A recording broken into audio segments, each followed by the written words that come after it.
નાગરિકોને આજે એક વિનંતી કરવા, એક અપીલ કરવા અને આપણે બધા એક બનીએ, નેક બનીએ, કારણ કે આ તાનાશાહ, આ સરમુખત્યારશાહી જે સરકાર છે ભારતીય જનતા પાર્ટી, એ હવે બધાને ટાર્ગેટ કરી રહી છે અને એ ટાર્ગેટમાં આજ વખતે આપણા લોકલાડીલા, લોકનેતા, જનનાયક એવા આદરણીય ચેતરભાઈ વસાવા ને એન કેન પ્રકારે ફસાવવામાં આવી રહ્યા છે ષડયંત્રના ભાગરૂપે. તો એક અપીલ કરવા માટે આજે તમારી સમક્ષ હું આવ્યો છું.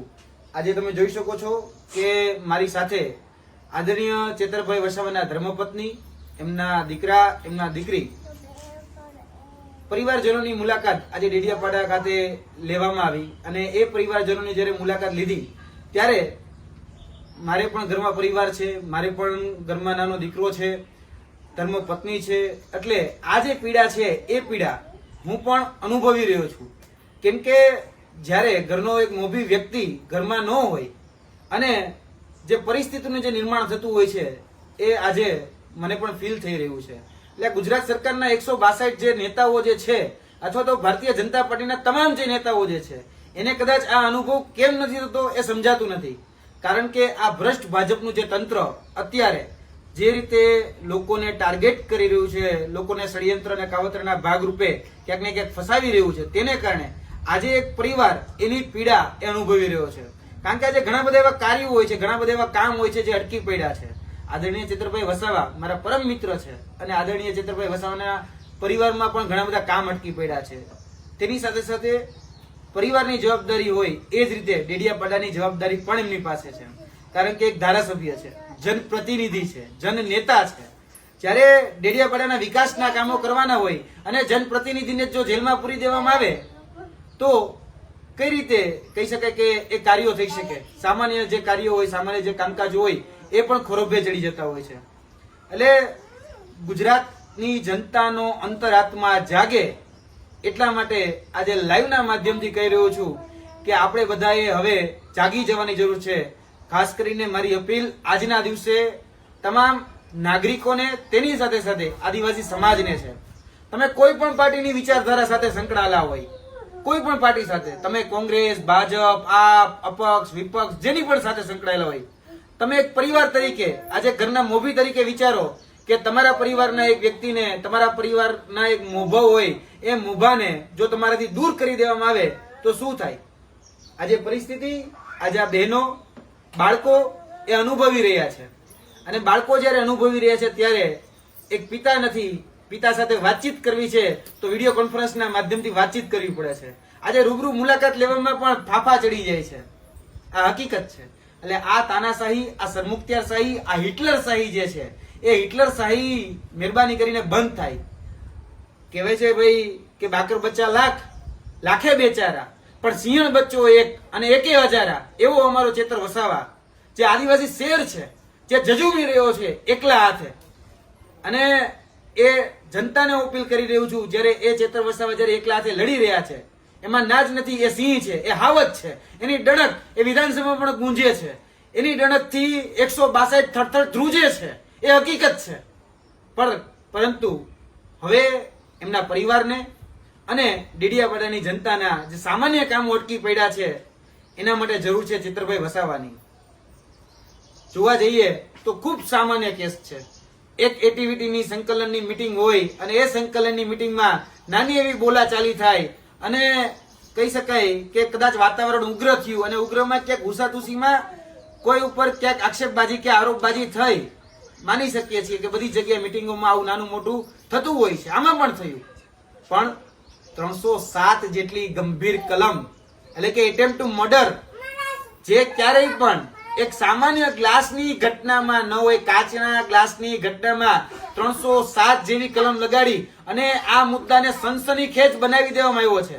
સનસનીખેજ એટલે આખા ગુજરાતની અંદર ચકચારી થઈ જાય અને પછી જયારે જામીન લેવા જાય ત્યારે કોર્ટમાં વકીલ એવું કે ભાઈ કે આ સાહેબ બહુ મોટો ચકચારી કેસ છે, આમાં જામીન ન આપો. અને જોવા જઈએ તો ચીફ જ્યુડિશિયલ કોર્ટ ના પાડે, સેશન્સ કોર્ટ ના પાડે, હવે હાઈકોર્ટના દરવાજા ખખડાવવાનું થયું. અને એ જ જોવા જઈએ તો મંત્રીના દીકરા, બચુભાઈ ખાબડના દીકરા, જે 509ની કલમમાં અંદર હતા, જે કદાચ એના કરતા પણ ગંભીર વાત કહેવાય કે આજે હજારો કરોડનું કૌભાંડ કરેલો વ્યક્તિ કહી શકાય ચીફ જ્યુડિશિયલ કોર્ટમાંથી છૂટી જાય અને આદરણીય ચેતરભાઈ વસાવાને તમે સેશન્સ કોર્ટમાંથી નથી છોડતા. એટલે આ જે ચાલી રહ્યું છે, આ જે અત્યારે જે પરિસ્થિતિ છે, એ પરિસ્થિતિ અમે સમજાવવા માંગે છે નાગરિકોને. કેમ કે નાગરિકોને સમજવું પડશે આજે બે કાયદા એ ગુજરાતની અંદર કામ કરી રહ્યા છે. એક કાયદો એવો છે કે જો તમે ભારતીય જનતા પાર્ટીનો ખેસ પહેરો છે તો એના માટે એક અલગ કાયદો છે, અને જો કોઈ વ્યક્તિ સામાન્ય જનતાનો અવાજ બને છે, આદિવાસી સમાજનો હીરો બને છે, આદિવાસી સમાજની વેદનાનો વાચક બને છે, તો એના માટે અલગ કાયદો છે. અને એમ કેમ પ્રકારે દબાવવા માટે આવા કાયદાઓનો ઉપયોગ કરી અને ટાર્ગેટ કરવામાં આવે છે. અત્યારે પણ આદિવાસી સમાજના નેતા ચેતરભાઈ વસાવાને એક કહી શકાય સુનિયોજિત કાવતરાના ભાગરૂપે એને ટાર્ગેટ કરવામાં આવ્યા છે. કેમ કે એ હીરો છે, જાણે છે બધું. અને આદિવાસી સમાજ આજે જે એકજૂટ થઈ રહ્યો છે, જે જાગૃત થઈ રહ્યો છે, એમાં આદરણીય ચેતરભાઈ વસાવાનો સિંહ ફાળો છે, એક મોટો ફાળો છે. અને જે રીતે એક લડાઈ અંગ્રેજો સામે જ્યારે લડાતી હતી ત્યારે જે રીતે કહી શકાય કે આદરણીય બિરસા મુંડા જે રીતે લડી રહ્યા હતા, એ રીતે બીજા અલગ અલગ આદિવાસી જનનાયકો જે રીતે લડી રહ્યા હતા, એ જ પ્રકારની લડાઈ ક્યાંક ને ક્યાંક અત્યારે આદિવાસી સમાજના હક અધિકાર અને ન્યાય માટે આદરણીય ચેતરભાઈ વસાવા લડી રહ્યા છે. અને સરકારને ખૂંચે છે, કારણ કે સરકારની વોટ બેંક તૂટે છે, સરકારને ખૂંચે છે.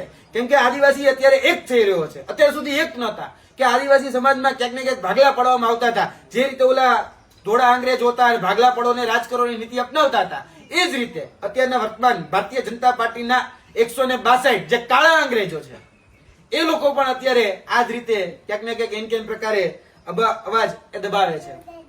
તો તમામ આદિવાસી સમાજના તમામ બાળકોને, વડીલોને, યુવાનોને હું અપીલ કરું છું, તમામ ધર્મ, જાતિ, જ્ઞાતિ, ધર્મના લોકોને હું અપીલ કરું છું, તમામ ભારતીય કહી શકાય કે આપણે બંધારણ અંતર્ગત ચાલવા માંગીએ છીએ, તો બંધારણ અંતર્ગત આપણે ભારતીય નાગરિક છીએ.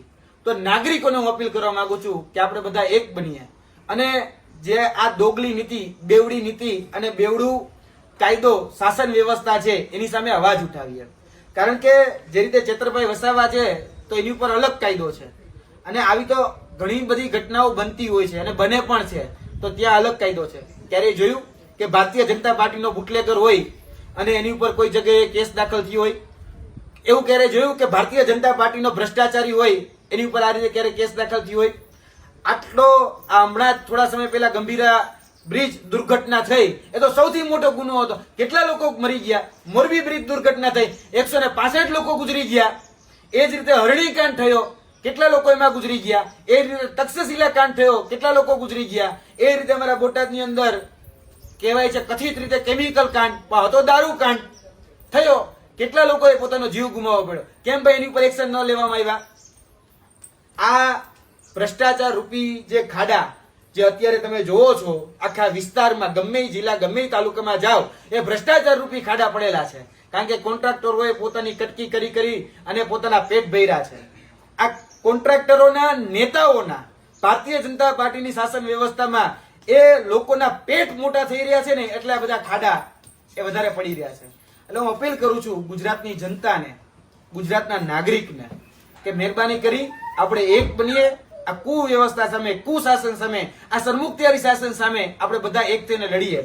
આવનાર દિવસોની અંદર જ્યારે પણ એક કોલ આપવામાં આવે કે આપણે બધાએ કોઈ જગ્યાએ ભેગું થવાનું છે અને આદરણીય ચેતરભાઈ વસાવાના સમર્થનમાં ભેગું થવાનું છે, ત્યારે બધું જ ભૂલી જઈએ, ધર્મ, જાતિ, જ્ઞાતિ બધું જ ભૂલી અને આપણે બધાએ આ અત્યાચાર સામે, આ અન્યાય સામે એકજૂટ થઈને લડીએ. એના માટે એક અપીલ કરવા માટે આવ્યો છું. આવનાર દિવસોની અંદર જ્યારે પણ ભેગું થવાનું થાય ત્યારે આપણે આ જે તાનાશાહી છે, આ જે કહી શકાય કે ભાજપનું જે અત્યાચાર અને અન્યાયની જે નીતિ છે એની સામે જ્યારે ભેગું થવાનું થાય ત્યારે આપણે બધા ભેગું થવાનું છે.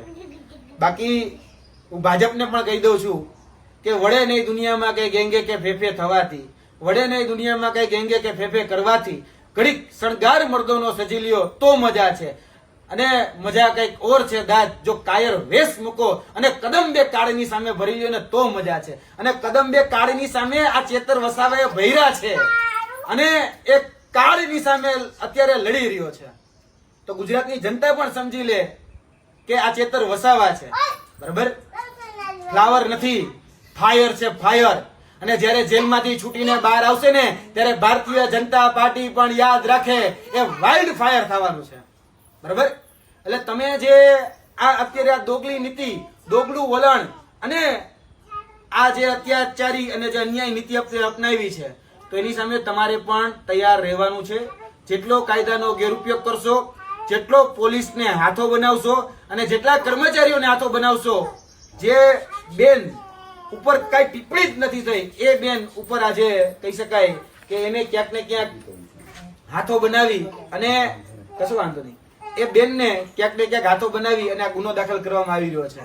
એટલે યાદ રાખજો, જે પણ લોકો ખોટું કરી રહ્યા છે પછી એ પણ ભોગવવા માટે તૈયાર રહે.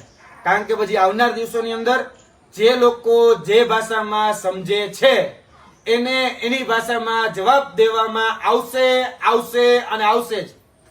કારણ કે પછી જેવું કરશો એવું જ ભરશો. અમે હજી મર્યાદામાં છીએ. અમે હજી ક્યાંય પણ સૈદ્ધાંતિક રીતે કે બીજી ત્રીજી રીતે કોઈ પણ જગ્યાએ અમે ક્યાંય પણ હજી ઊણા ઉતરા નથી. એટલે આવનાર દિવસોની અંદર તૈયાર થઈ જાય તમામ આદિવાસી સમાજ, તમામ અન્ય સમાજો એક થઈ અને અન્યાય અને અત્યાચાર વિરુદ્ધ આપણી જે લડાઈ છે એ લડાઈમાં સાથ સહકાર અને સહયોગ આપે. કારણ કે આદરણીય ચેતરભાઈ વસાવાએ નકલી કચેરી કાંડ એ ઉજાગર કર્યું. હમણાં જ બેન પણ સાક્ષી છે કે મનરેગાનું કૌભાંડ ઉજાગર કર્યું. મનરેગાના કૌભાંડમાં હજારો કરોડનું કૌભાંડ એ ભારતીય જનતા પાર્ટીના નેતાઓએ કર્યું. એટલે દુખે છે પેટમાં અને કૂટો છો માથું. વાંધો છે ચેતર વસાવા કૌભાંડ ઉજાગર કરે એનાથી.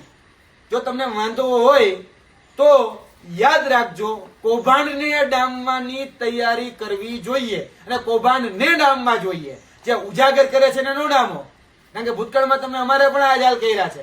અમે જયારે પેપર લીકેજના કૌભાંડોને ઉજાગર કરતા હતા ત્યારે તમે અમને પણ જેલમાં નાખેલા છે. પણ હવે આ તાનાશાહી કે આ કિન્નાખોરી એ અમે નહીં ચલાવી લઈએ અને રાજકીય કિન્નાખોરી તો જરા પણ નહીં ચલાવી રહીએ. એટલે યાદ રાખજો, આવનાર દિવસોની અંદર આદિવાસી સમાજ હોય, અન્ય તમામ સમાજો હોય, 18 વરણ 34 જ્ઞાતિ જાતિ તમામને અપીલ કરીએ છીએ કે આવનાર દિવસોની અંદર જ્યારે પણ ભેગું થવાનું થાય ત્યારે આપણે બધા જ કોઈ પણ પાર્ટી હોય, કોઈ પણ ધર્મ હોય, કોઈ પણ જાતિ હોય, કોઈ પણ જ્ઞાતિ હોય, એ બધું જ ભૂલી આ અન્યાય અને અત્યાચાર સામે લડીએ. કારણ કે આજે ચેતર વસાવા છે, કાલે એવું ન બને કે તમારા પરિવારમાંથી કોઈ મોભી, તમારા પરિવારનો કોઈ આગેવાન ને જેલમાં જવાનો વારો આવે. આ લડાઈ એ આપણા અસ્તિત્વ માટેની લડાઈ છે. આ લડાઈ એ આપણા ભવિષ્ય માટેની લડાઈ છે. આ લડાઈ આપણા બાળક માટેની લડાઈ છે. આ લડાઈ યાદ રાખજો, આપણા અસ્તિત્વ ટકાવવું હશે તો એના માટેની લડાઈમાં આપણે એકજૂટ થવું ખૂબ જરૂરી છે.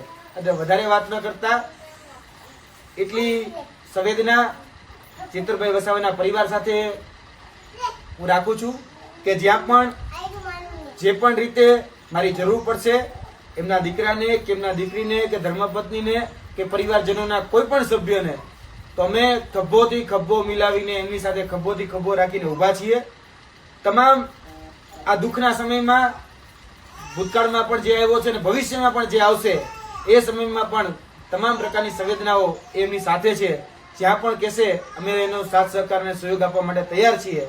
કારણ કે ચેતરભાઈ વસાવા એ અમારા દિલમાં વસે છે અને ચેતરભાઈ વસાવા માટે જો ધ્યાન દેવું પડે તો એના માટેની પણ અમારી સંપૂર્ણ તૈયારી છે. બાકી યાદ રાખજો, આ તાનાશાહીને અમે સહન નહીં કરીએ, આ શ્રમોત્તરશાહીને અમે સહન નહીં કરીએ. કારણ કે અમારા વંશજો પણ એ અંગ્રેજો સામે લડ્યા છે, અમારા વંશજો પણ અત્યાચારને ન્યાય સામે લડ્યા છે. ત્યારે તમને આઝાદી મળી છે. આઝાદીનું મૂલ્ય અમે જાણીએ છીએ અને આ જ આઝાદી જે બંધારણથી અમને મળી છે એ બંધારણને આગળ રાખી જે હકો અધિકારો અમને બંધારણમાં બાબા સાહેબ આંબેડકર એ આપ્યા છે એને સાથે લઈ આવનાર દિવસોની અંદર આ લડાઈ અમે લડવા જઈ રહ્યા છીએ. અમે ગાંધી, સરદાર અને બિરસા મુંડાના માર્ગે હવે આગળ વધવા જઈ રહ્યા છીએ અને એ લડાઈ જે અંગ્રેજોની સામે લડવાની હતી એ જ લડાઈ હવે ભારતીય જનતા પાર્ટીની સામે લડાશે. અને ભારતીય જનતા પાર્ટી હવે યાદ રાખે, કેમ કે હવે જે કિન્નાખોરી છે, હવે જે કહી શકાય કે રાગ દ્વેષ કે પૂર્વાગ્રહ તમે જે રાખી અને જે કહી શકાય કે સામાન્ય નાગરિકને જે પ્રતાડિત કરી રહ્યા છો, જે હેરાન પરેશાન કરી રહ્યા છો, એ સમય હવે નહીં રહે.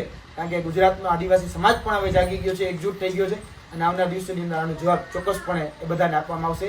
જય હિન્દ, જય ભારત, જય આદિવાસી અને જય જોહર.